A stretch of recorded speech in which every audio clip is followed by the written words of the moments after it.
যে সাদিক ক্যাম্পকে যদি আইনের আওতায় আনা যায়, সাদিক ক্যাম্পকে যদি বাংলাদেশের গোয়েন্দা সংস্থা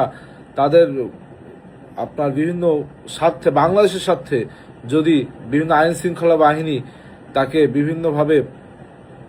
জবাবদিহির আওতায় আনে, সেক্ষেত্রে আমার মনে হয় সারা বাংলাদেশে এই যে বিভিন্ন মা বোনেরা হেনস্থা হচ্ছে, বিভিন্ন মেয়েরা হেনস্থা হচ্ছে, বিভিন্ন নারীরা হেনস্থা হচ্ছে, বিভিন্ন মানুষের চরিত্র হনন করা হচ্ছে, এটা 80% কমে আসবে। এই ঢাকা বিশ্ববিদ্যালয়ের জেফ্রি এপস্টেইন খ্যাত ঢাকা বিশ্ববিদ্যালয়ের জেফ্রি এপস্টেইন হিসেবে আবির্ভূত হয়েছে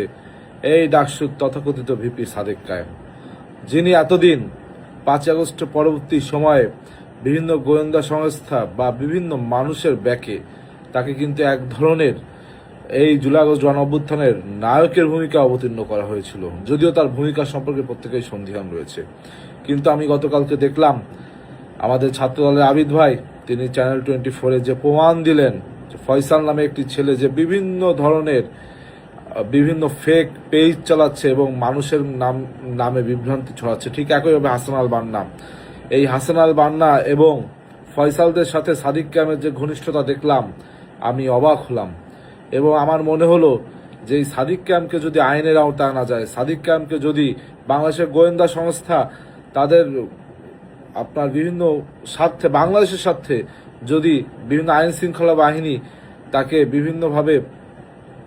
জবাবদিহির আওতায় আনে, সেক্ষেত্রে আমার মনে হয় সারা বাংলাদেশে এই যে বিভিন্ন মা বোনেরা হেনস্থা হচ্ছে, বিভিন্ন মেয়েরা হেনস্থা হচ্ছে, বিভিন্ন নারীরা হেনস্থা হচ্ছে, বিভিন্ন মানুষের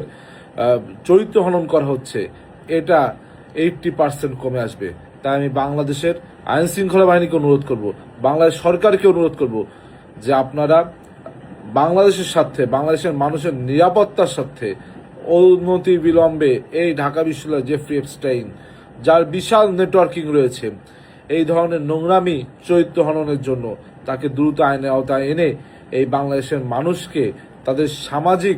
যোগাযোগ মাধ্যমের যে নিরাপত্তা, সে নিরাপত্তা নিশ্চিত করবে।